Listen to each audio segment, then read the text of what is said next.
은혜를 베풀어 달라. 베푸소서. 사람들이 나를 삼키려고 종일 치며 앞지하나이다. 대적의 땅 블레셋에 들어가게 되었을 때 다윗이 예상했던 것은 이런 결과가 아니었습니다. 선대할 거다. 내가 꼭 필요한 용병이니까 나 혼자 가는 것도 아니고 용사들과 같이 가니까 아마 그들이 나를 알아보지 않는 한 괜찮을 거다 생각하고 갔는데, 근데 그 생각은 무너져 버립니다. 그리고 가서 그를 대하는 사람들의 모습을 보면서 잘못 왔구나 하는 생각을 가졌는데, 그때는 이미 많이 늦은 때였고요. 그런 가운데 다윗에게 기름 부음 받은 자, 그들에게 하나님 주시는 은혜가 뭔지 오늘 본문을 통해서 볼 수 있는데요. 그래서 4절에 보면 내가 하나님을 의지하고 그 말씀을 찬송하올지다. 10절에 보면 내가 하나님을 의지하고 그의 말씀을 찬송하며 여호와를 의지하여 그의 말씀을 찬송하리이다. 하나님을 의지해서 찬송하겠다 이렇게 표현하고 있습니다. 그래서 결국 이것을 이겨나가는데 결정적인 역할을 한 것이 뭡니까?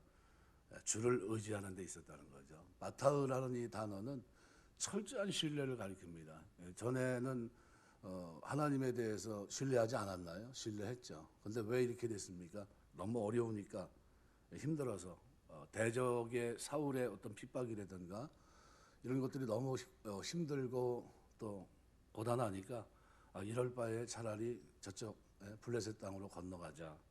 이제 건너가는 건 참 좋은데, 그런데 결과적으로 자기에게는 큰 마이너스였고요. 그 기간은 잃어버린 기간이 됩니다. 우리가 경제 공황을 당하면 잃어버린 10년, 잃어버린 20년 이렇게 얘기를 하는데요.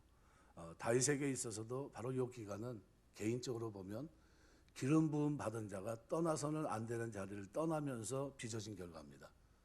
이 모습은 누구와 비슷하냐면요.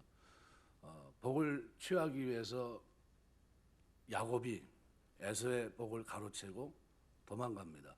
삼촌 라반의 집에 가서 20년의 세월을 보냈는데, 성경학자마다 약간 보는 관점이 약간 틀리겠지만 그 기간이 평안한 기간이 있을까요? 평안치 못했습니다. 그 자기 같은 사람을 만나서, 자기 같은 사람이 누구냐면요, 꽤가 많은 사람을 만난 겁니다. 그래서 그 그죠? 거기서부터 자기의 소유를 만들기 위해서 무진장 노력을 했고요. 결혼하고 아이들을 데리고 나오는 과정에서도 드라빔을 훔쳐서 가져 나올 정도로 그렇게 넉넉지 못한 삶을 살아갔던 20년입니다. 그럼 그가 하나님의 부름받음 속에서 제 궤도에 올라간 때는 언제입니까? 베델로 올라갔을 때입니다. 베델로. 거기 가서야 비로소 하나님을 알게 됐고요. 거기서부터 어떻게 종으로서의 길을 걸어갑니다. 무슨 말이냐면 하나님의 축복받은 자로서의 그 길이 거기서부터예요. 사실은 잃어버린 20년 같은 세월을 보내거든요. 그런 모습이 오늘 본문에서도 사실은 하나님이 정한 기름 부음 받은 자는 이스라엘 유대 땅을 떠나지 말았어야 되는데 그만 떠나갑니다. 떠나간 결과로 주어진 건 뭡니까? 자기에게 크나큰 어려움이죠. 그래서 이 오늘 본문에 보면 제일 먼저 얘기한 게 하나님 내게 은혜를 베푸소서. 무슨 상황입니까? 나 좀 살려달라는 겁니다. 하나님 나 좀 살려주십시오. 이게 내가 잘못했다는 겁니다. 잘못 왔다는 겁니다. 사람이 나를 삼키려고 종일 치며 압제한다. 얼마나 큰지. 이 사람은 어떤 사람입니까? 아나쉬라는 이 단어인데요. 악하고 부패하다는 뜻을 지닌 동사에서 유래된 단어입니다. 그러니까 그 말 그대로 도덕적으로 부패할 뿐 아니라 죽을 수밖에 없는 유한한 존재, 인간을 나타낼 때 쓰고 있는데요. 이 단어를 통해서 아주 굉장한 어려움 속에 있는 자신이 종일 치며 압제하나이다. 그죠? 자기의 삶이 어떤가, 대적들로 인해서 심히 괴로운 상태가 지속되고 있는데요. 2절은 똑같은 단어를 거의 쓰면서 복수형으로 쓰고 있습니다. 나를 삼키려 한다. 그래서 사람들이 나를 삼키려 한다고 했는데 2절에서도 내 원수가 종일 나를 삼키려 하고 복수형으로 되어 있습니다. 그러니까 한두 사람이 아니라는 거죠. 치는 자도 복수형으로 되어 있습니다. 또 사람 에노시가 나의 원수로 바뀌었습니다. 그러니까 나에 대해서 다 복수형으로 되어 있어요. 내가 특별히 잘못한 것도 없는데 미움을 받아요. 그리고 많은 대적들로 인해서 가중되는 그 어려움, 계속된 어려움, 그 상황이 얼마나 고통스러운 것인지 오늘 본문에서 1절, 2절을 통해서 설명합니다. 이유는 뭡니까? 하나님이 정한 그죠? 그 길을 걸어가면서 벗어나면 안 되는 그것을 벗어났기 때문에요. 룻기서도 보면 베들레헴이라는 떡집을 떠납니다. 떠나 모압 땅에 가서 기거하게 되는데 다 망하거든요. 실패합니다. 무너진 시간들이에요. 그런데 어디서요? 베들레헴에서 누가 하나님의 역사가 일어나고 있다. 그쪽은 풍족해진다라는 말을 들으면서 어떻게 해요? 돌이키게 됩니다. 가볼까? 이렇게 돼요. 그럼 올라가면서 어떻게 해요? 그 자리로 다시 들어가면서 그러면서 은혜가 시작됩니다.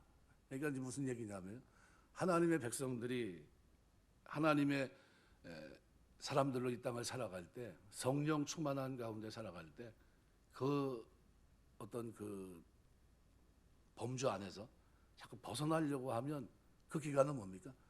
내 뜻대로 사는 기간입니다. 그거는 하나님과 아무런 관계가 없어요. 근데 하나님과의 관계 속에 살아간다는 건 뭡니까? 말씀을 마음판에 새기고 그 말씀 앞에 순종하고 살아가는 삶입니다. 그것이 하나님께서 다윗에게 요구했던 삶입니다. 그런데 그 삶을 다윗이 어떻게 해요? 가볍게 봤던 겁니다. 이런 이해는 아브라함에게서도 찾을 수 있습니다. 아브라함이 그저 축복의 땅을 가나안 땅을 하나님이 약속을 하셨는데 기근이 있게 되니까 그만 어떻게 해요? 내려갑니다. 내려갔는데 어떻게 됐어요? 자기 아내도 뺏겼고 재산도 이게 누가 폐물도 주고 다 좋은데 문제는 뭐예요? 해결할 방법이 없게 된 겁니다. 부득이 누가 개입합니까? 하나님이 개입해서 그를 어떻게 지켜주시고 다시 어떻게 해요? 약속의 땅을 향해 나아갈 수 있도록 하십니다. 오늘 우리가 마찬가지입니다. 우리가 살아가면서 하나님 의지하며 살 때요, 성령 충만한 가운데 말씀 속에 살아갈 때요, 어떻게 자꾸 세상으로 향하지 말고 말씀의 바운더리 속에 사는 것이 나에게 은혜입니다. 그렇게 살 때 하나님 의지하는 자에게 복을 주십니다. 그래서 56편 오늘 1절에 보면 1절, 2절에 그 어려움 속에 있었고 그런 어려움이 단회적인 어려움이 아니라 지속적인 어려움이었고요. 그래서 그것이 자신에게는 두려운 날들이었다는 겁니다. 두려운 날들. 하나님을 떠나는 그 순간 두려운 날이 됩니다. 왜요? 세상적으로는 다윗도 용사였거든요. 그런데 예수 믿는 사람들은 양을 이리 가운데 보낸 것 같아요. 그 무슨 얘기냐면요. 예수 믿기 전에는 혈기도 있고 예수 믿기 전에는 세상 사람과 똑같은 무기를 가지고 있다면 예수 믿고 난 후에는 뭐예요? 전혀 그 무기를 쓰지 못합니다. 다 어떻게 해요? 그 무기를 꺾어버리고 이제는 어떻게 해요? 하나님의 말씀이라는 그 말씀 앞에 순종한다는 이 무기, 경외한다는 그 무기를 가지고 세상을 향해 나아갑니다. 그러니까 그 삶에 뭐가 있어요? 나를 방어할 만한 능력이 전혀 없고 내게 능력이 되는 건 뭡니까? 오직 말씀을 의지하는 거기에 있는 겁니다. 그게 우리의 능력이에요. 그런데 그 능력을 가지고 세상을 향해 나가니까 양을 이리 가운데 보낸 것 같아요. 그러면 어떻게 해야 됩니까? 철저히 말씀 의지해야 됩니다. 철저히. 방법이 어디? 살 길이 어디 있습니까? 전에는 칼과 혈기에 있었어요. 얼마든지 세상 방법으로 살아가는 방법이 있었지만 이제는 어떻게 해요? 하나님을 의지하며 사는 길밖에 없어요. 하나님만 의뢰하고 그 말씀을 신뢰하고 확신하고 기도하고 이렇게 살아가는 길밖에 없는 겁니다. 이게 그리스도인이에요. 이때가 되면 우리 그리스도인들은 어떻게 해야 됩니까? 성령 충만함을 잃어버리지 않기 위해서 몸부림쳐야 되고 끊임없이 어떻게 해요? 나를 쳐서 세상으로 향하는 이 잘못된 세상 방법 모든 것들을 내려놓고 하나님 의지하는 것을 자꾸 배워야 됩니다. 그래서 3절 말씀에 보면 내가 두려워하는 날에는 내가 주를 의지하리이다. 이제 비로소 다윗이 이제 자신의 모습을 보게 되고요. 거기서 이제 하나님 앞에 이제 깨닫게 되는데 어떤 은혜가 있냐면요. 4절에 보니까 내가 하나님을 의지하고 그 말씀을 찬송하올지라. 내가 하나님을 의지하였으니 두려워하지 않으며 혈육 있는 사람이 내게 어찌하리요. 그 말씀을 찬송하올지라. 그 말씀이라는 게 뭘까요? 성경 속에서 자신에게 약속했던 말씀들, 특별히 다윗에게는 다윗 언약, 이것이 그에게 있는 겁니다. 내가 너를 결코 버리지 않겠다는 약속이에요. 너는 넘어지더라도 사울은 버려도 너는 버리지 않겠다. 그죠?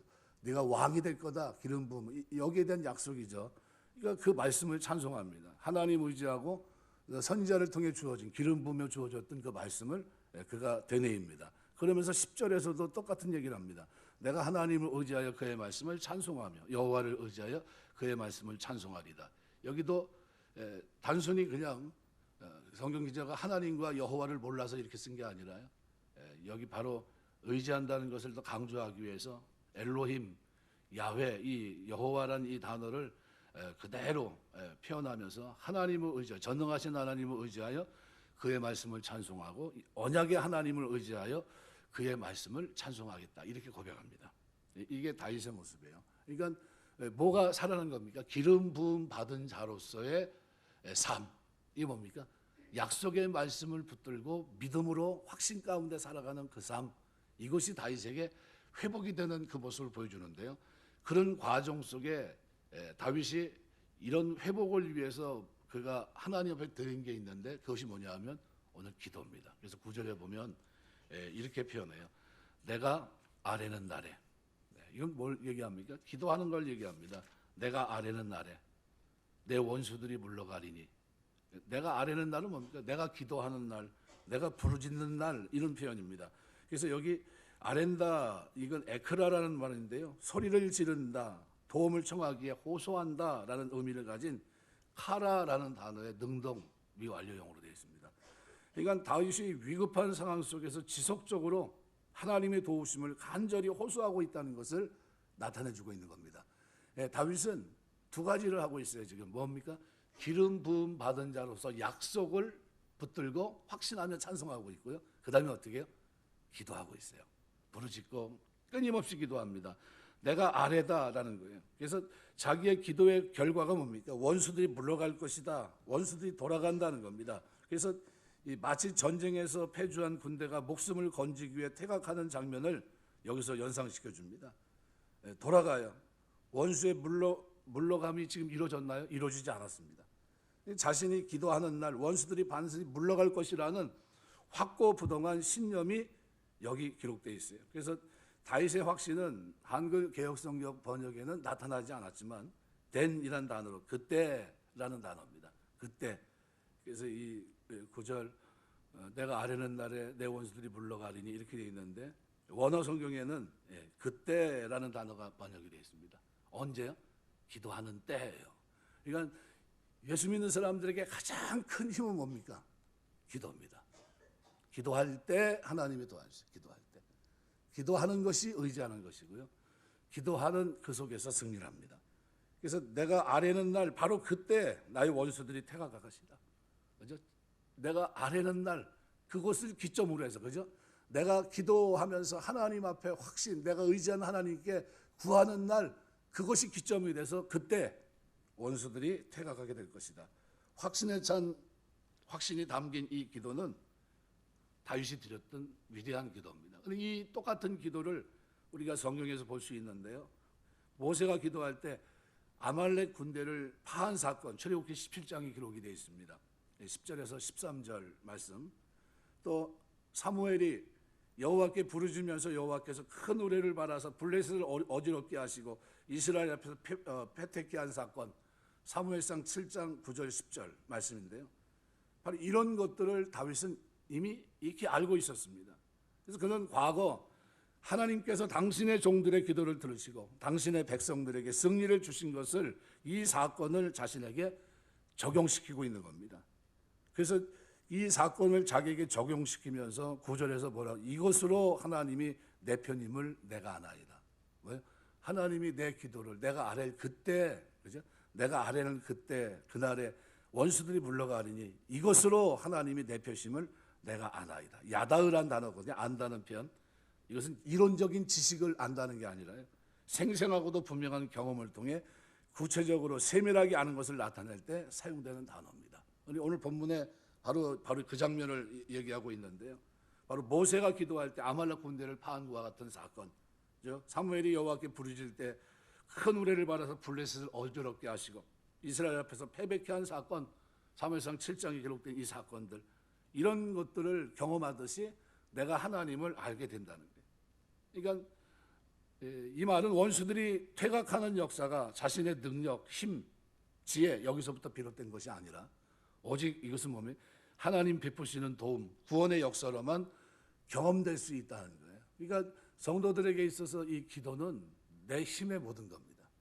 내가 살아가는 동안 하나님의 은혜를 받는 모든 겁니다. 그래서 다윗의 믿음은 어떻게 됐을까요? 그 믿음은 그 현실 그대로 나타납니다. 대적으로부터 벗어나게 되고 결국은 이스라엘 통치자가 되고 맙니다. 그래서 이 기도는 그가 이제 10절서부터 드리게 될 미래에 대한 확신으로 확장해 갑니다. 그러니까 우리가 이 기름 부음 받은 자들은요, 뭐를 생각할 때 힘이 되냐면요, 하나님의 약속의 말씀을 붙들 때 힘이 되는 겁니다. 약속의 말씀을 확신하고 찬송하게 될 때 그것이 내 삶을 변화시키는 능력이 된 겁니다. 다윗은 지금 상황은 어떤 상황입니까? 숨어 있을 수밖에 없고, 이거 내가 여기 죽는 거 아닌가? 잘못 들어왔는데 방법이 없는데. 그런데 어떻게 됩니까? 사무엘상 21장에 보면 미친 채에서 결국 나오거든요. 그럼 자기 능력이 아닙니다. 그건 누구 능력입니까? 하나님이 그의 기도를 들어서 건져주신 은혜예요. 엄청난 은혜를 그가 경험하거든요. 그 은혜인데 그때 그 상황을 설명하면서 그 원수들이 한둘이 아니었다는 거예요. 종일 나를 삼키려고 했고, 나를 교만하게 치는 자들이 너무 많고, 내가 두려워할 수밖에 없는 그런 날들을 그가 보냈다는 겁니다. 근데 그때 그가 하나님을 의지했는데, 의지해서 한 일이 뭡니까? 첫 번째는 말씀을 기억하고 그 말씀을 찬송한 겁니다. 기름 부음 받은 자들에게 능력은 뭡니까? 하나님의 말씀이에요. 그래서 하나님의 전신갑주를 입으라. 그다음 뭐예요? 구원의 투구, 의의 흉배. 그다음 진리의 허리띠, 평안의 복음에 예비한 신. 그다음 뭡니까? 믿음의 방패. 그다음 뭐예요? 성령의 검, 하나님의 말씀을 가지라. 이 샤케르라는 양날 가진 로마 군들이 가졌던 검은요, 성도들에게는 뭡니까? 하나님의 말씀이라는 거예요. 우리가 세상을 이기는 힘이 어디 있다는 겁니까? 말씀을 붙들고 살고 말씀을 사용하는 데 있다는 거예요. 말씀의 능력.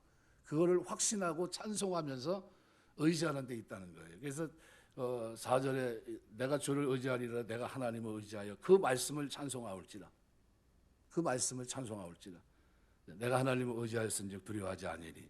혈육을 가진 사람이 내게 어찌하리라. 하나님을 의지하면서 말씀을 찬송하게 되면서요, 두려움을 떨쳐버리게 됐다는 겁니다. 네, 이게 굉장히 중요합니다. 그래서 5절 6절에는 뭐라고 표현합니까? 그들이 종일 내 말을 곱게 하며 나를 치는 자들 그들의 모든 생각은 사악이다. 그들이 내 생명을 엿받는 것 같이 또 모여 숨어 내 발자취를 지켜보나이다. 아주 절박한 상황입니다. 나를 죽이려고 어떻게 옆에서 계속해서 기회를 엿보고 있었던 그런 상황입니다. 뭐 거기서 살아난다는 거는 뭐 말 그대로 기적 같은 일이죠.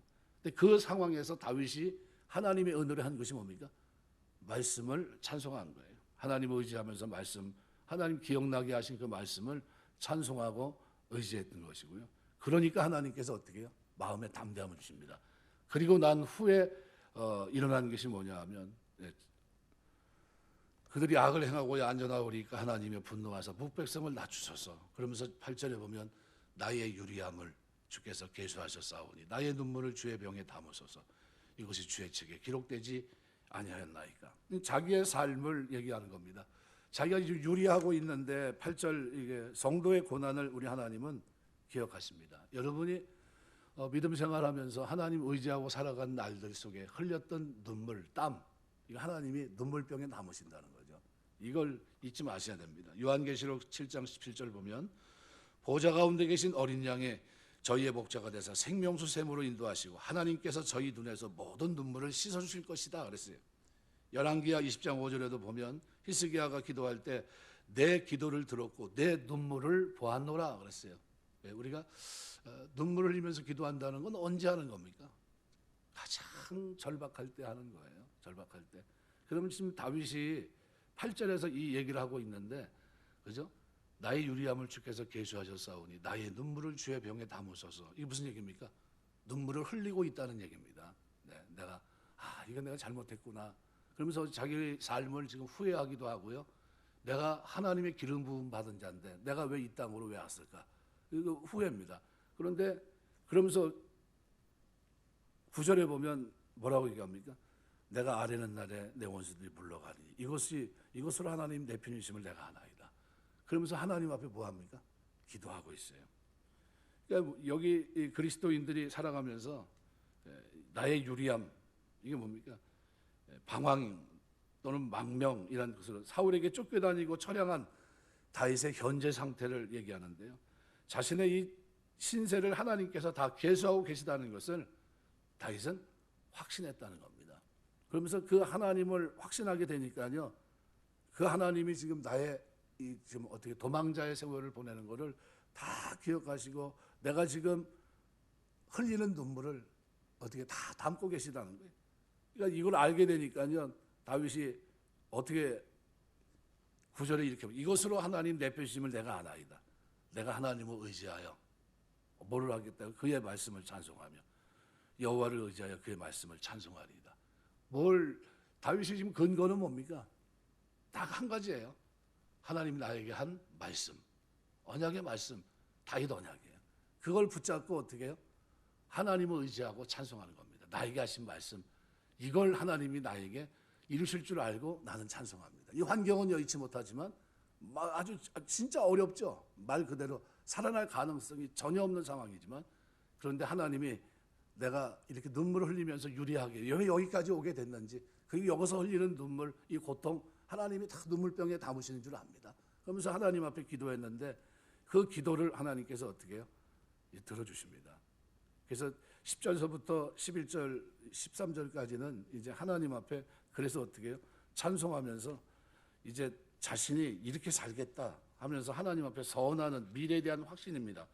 그래서 10절에 보시면은 이렇게 말해요. 내가 하나님을 의지하여 그의 말씀을 찬송하며 여호와를 의지하여 그의 말씀을 찬송하리이다. 여기 하나님의 이름을 여호와 또는 엘로힘 이 두 가지를 쓰고 있는데요. 킹제임스 버전은 이 부분에서 in the God, in the Lord 이렇게 되어 있습니다. 하나님을 의지하여 여호와를 의지하여 이렇게 번역한 것은 11절에 나오는 바타흐라는 단어, 그죠? 믿다, 확신하다, 안전하다 뜻을 가지고 있는 바타흐라는 이 첫 단어가 베트입니다. 베트, 히브리어로 베트라는 단어인데 하나님을 의지하는 엘로힘과 여호와의 첫머리에서 결합돼서 시적 축약을 이룬 것으로 이해했기 때문인 듯하다. 이 주석가들은 보통 이렇게 봅니다. 특히 다윗이 하나님 이름을 부르면서 각각의 고유한 이름을 되새기고 있어요. 엘로힘은 뭡니까? 전지전능하신 절대적이신 능력을 강조할 때 사용하는 하나님의 신적인 명칭이고, 모든 세계를 통치하시고 지배하고 계시는 하나님의 면모를 강조하는 신 명칭이 엘로힘입니다. 여호와는 당신의 백성을 선택하시고 그 언약을 성실하게 지키시는 하나님의 면모를 강조하는 신명입니다. 그러니까 이 두 단어를 다 쓰고 있는 거예요. 그래서 여기서 말하고 있는 내가 하나님을 의지하고 그의 말씀을 찬송하며 여호와를 의지하여 그의 말씀을 찬송하겠다. 그죠? 전능한 하나님을 믿고 그 하나님의 어떻게 해요? 말씀하신 것을 내가 어떻게 해요? 찬송하고 있고, 언약의 하나님의 말씀을, 그죠? 그 하나님을 믿고 신실하게 이루실 것을 믿고 내가 그 언약의 하나님 여호와께서 말씀하신 것을 내가 찬송하겠다는 거예요. 여기 그 말씀 떼베로 따바르란 이 단어인데요. 이것은 하나님과 관련해서는 하나님께서 베푸시는 언약의 말씀을 지칭하는 경우가 많습니다. 이 말씀은 당신의 백성을 보호하고 위기 가운데 구원해 주시겠다는 하나님의 언약의 말씀을 의미합니다. 그러니까 다윗이 여기서 찬송하겠다는 그 말씀은 하나님의 뜻대로 살고자 하는 자에게는 반드시 이루어질 말씀입니다. 그래서 그 말씀을 찬송하올지다라고 말하는 것은 하나님 말씀 속에 포함되어 있는 택한 자를 보호하시겠다는 그 내용, 그것과 더불어 약속을 반드시 이루실 하나님의 신실하심을 찬양하겠다는 의미도 함축되어 있는 겁니다. 그걸 가지고 지금 다윗이 어떻게 해요? 이 난국을 타개해 나갑니다. 하나님 앞에 이게 결국 말씀을 찬양하는 것과 기도하는 이 두 가지 면면은 다윗에게 있어서 뗄래야 뗄 수 없는 그의 삶의 한 부분이었다는 것을 보여줍니다. 그래서 11절은 내용상 4절 하반절 말씀과 동일합니다. 그래서 4절 아까 읽은 그대로 내가 하나님을 의지하고 그 말씀을 찬송하올지라. 내가 하나님을 의지하여 쓴즉 두려워하지 아니니 혈육을 가진 사람이 내게 어찌하리요. 4절에서는 혈육을 가진 사람에 대해서 얘기하죠. 11절에서는 또 뭘 얘기합니까? 사람이 내게 어찌하리요. 4절에서는 바사르란 단어를 썼고 11절에서는 아담이란 단어를 썼습니다. 이 바사르라는 단어는 살, 피부, 뼈 이것을 뜻하는 이것을 표현하는 그런 단어고요. 아담이란 단어는 뭐 어떻게 보면 그러니까 혈육 있는 사람이란 뜻의 의미가 바사르란 단어라면 아담이란 단어는 사람 그 자체를 말합니다. 에노시. 그러니까 모두 하나님이 치시면 부서질 수밖에 없는, 그죠? 보잘것없는 유한한 인간의 면면들 이것들을 표현하고 있는 겁니다. 그래서 여기서 혈육 가진 사람이 내게 어찌하리요? 또 11절에서도 사람이 내게 어찌하리요? 전혀 이제는 어떻게 여기서 말하고 있는 이 사람들은 누굽니까? 원수들이에요, 원수들. 종일 나를 힘들게 하고 나를 죽이려고 하고 엿보고 있고 그런 사람들입니다. 그런데 그들이 지금 상황이 종료가 되진 않았거든요. 그런데 그 마음속에 뭐가 찾아오면서요? 기름 부은 받은 자에게 주시는 은혜, 뭐야?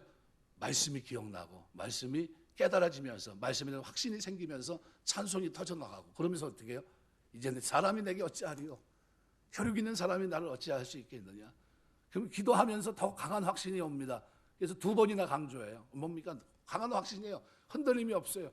창조주 하나님이 나와 함께 하시고 그 언약을 그 능력으로 전지전능한 능력으로 나를 지킬 것이고 언약을 신실하게 이해하신 여호와 하나님께서 나를 붙드신다는 거예요. 이 사람이 내게 어찌하겠냐는 거예요. 이제는 두려워하지 않는다는 거예요. 그래서 11절에 내가 하나님을 의지하였으니 두려워하지 아니하리. 사람이 내게 어찌하리요? 하나님이면 내가 주께 서운함이 있사온즉 내가 감사절을 주께 드리니 주께서 내 생명을 사망에서 건지셨습니다. 주께서 나로 하나님 앞 생명의 빛에 다니게 하시려고 실족하지 아니하게 하지 아니하셨나이까. 결국 12절에 주께 서운함이 있다는 것은 당신을 향한 서원들이란 뜻인데요. 복수용입니다. 다윗이 하나님을 향해 많은 서원을 했다는 것을 암시합니다. 내가 드리리니, 그죠? 11절. 사람이 내게 어찌 하나님이 내가 주께 서운함이 있사온즉 내가 감사제를 주께 드리리니. 묘할용도 있습니다. 장차 감사제를 드릴 것이라는 의미입니다. 감사제로 번역된 토도트라는 이 토도트라는 단어 또 역시 복수형입니다. 그러니까 미래 시점에 하나님을 향해 감사를 드리겠다는 게 자신의 모든 소원들이 다 이루어질 것을 확신하는 겁니다. 하나님 내가 감사제 드릴 겁니다. 이게 다 이루어질 거니까요. 지금 찬송만 하고 있는데 그걸로 끝나지 않습니다.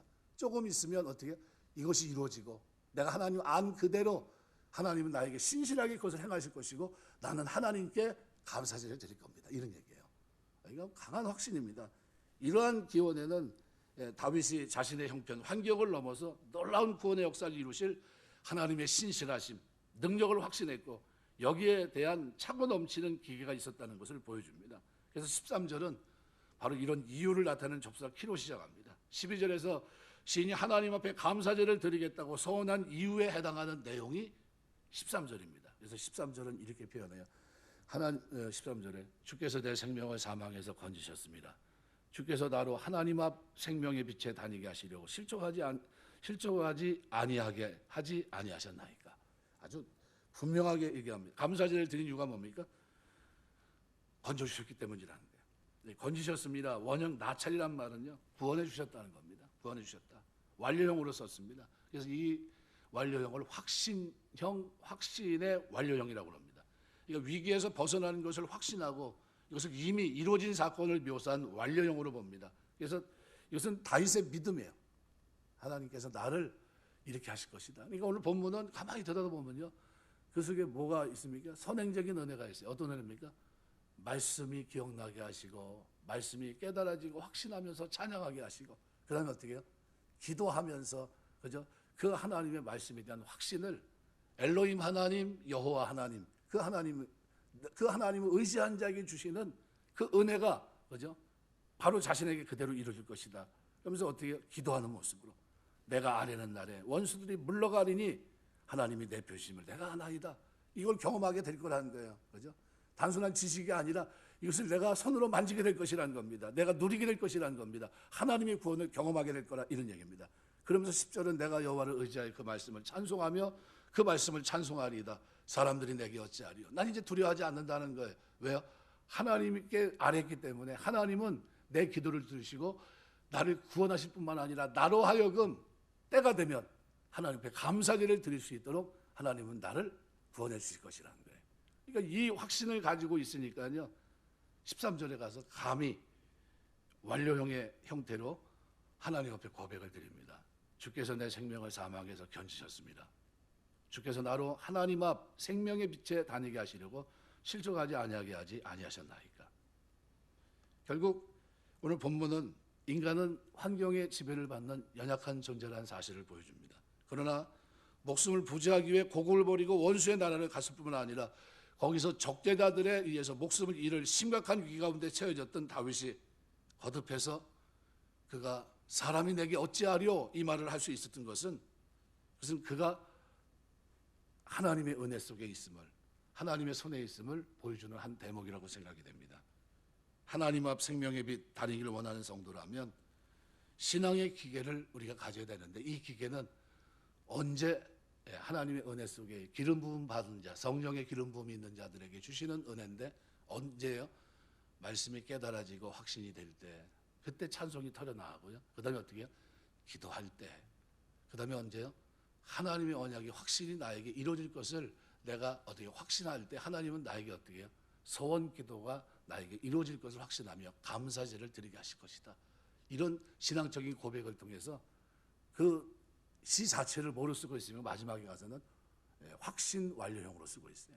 하나님은 내가 기도한 대로, 내가 하나님을 말씀을 찬송한 대로, 내가 의지한 모습을 그대로, 내가 안 하나님 그대로 하나님은 나에게 이렇게 해주실 것이라는 거예요.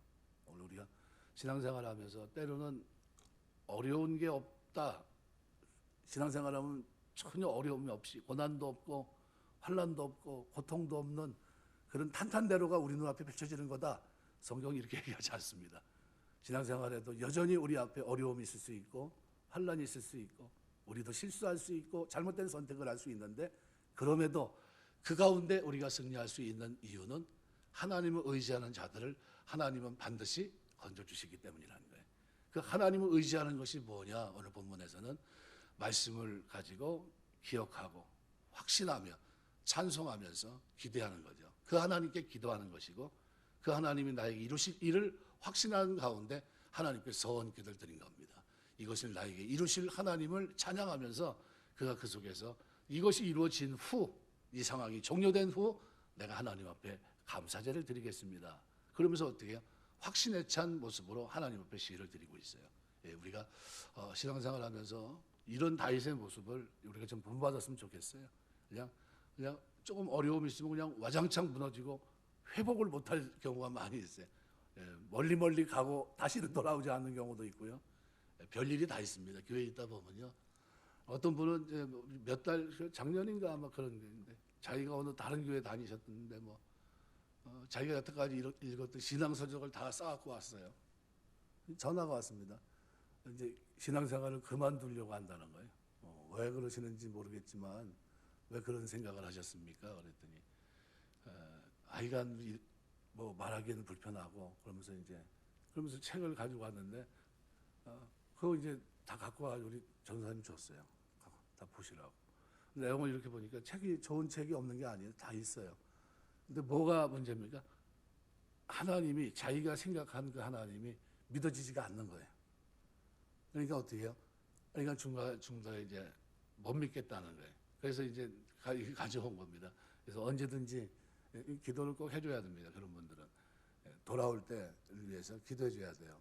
이건 하나님이 책을 여기다 갖다 준 거는 그 사람을 위해서 기도해 주라는 겁니다. 그 사람이 하나님 택함 받은 백성인데 뭐가 문제입니까? 하나님을 의지하지 못하는 신앙인이라는 거예요.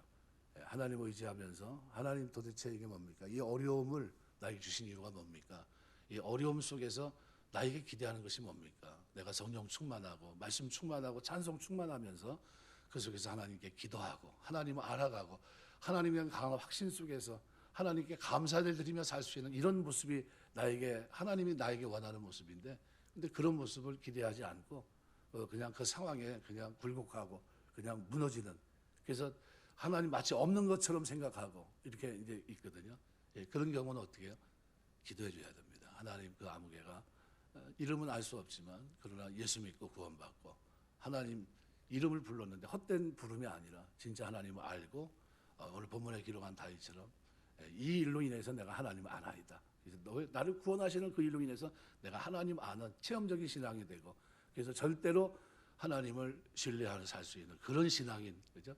엘로힘 하나님, 여호와 하나님이 나로 하여금 지키신다 하는 이 확신이 그에게 있을 수 있도록 우리는 또 기도해 줘야 됩니다. 말씀 맺겠습니다. 어떤 상황 속에서도, 그래서 예수 믿는 사람들은 말씀을 붙드는 겁니다. 우리의 무기는, 유일한 무기는 뭐예요? 말씀입니다. 말씀이 기억나게 하시고 떠오르게 하시고 생각나게 하실 때 그 말씀을 붙잡고 기도하고 찬송하면서 나아갈 수 있다면 우리는 반드시 승리합니다. 의지하는 자들은 하나님이 반드시 건지십니다. 그리고 그들의 삶 속에는 하나님께 드리는 감사제, 서원제가 있는 거예요. 하나님이 이렇게 건져주시고, 하나님 알게 하시면 제가 이 문제가 다 해결되고 난 후에는 하나님께 감사제로 영광을 돌리겠습니다. 이것이 오늘 본문에 기록되어 있는 시인의 모습이에요. 이 모습이 저와 여러분의 신앙생활 속에 하나님께 감사제를 드리는 이런 축복된 모습으로 나타나게 되시길 주의 이름으로 축원합니다. 기도하겠습니다.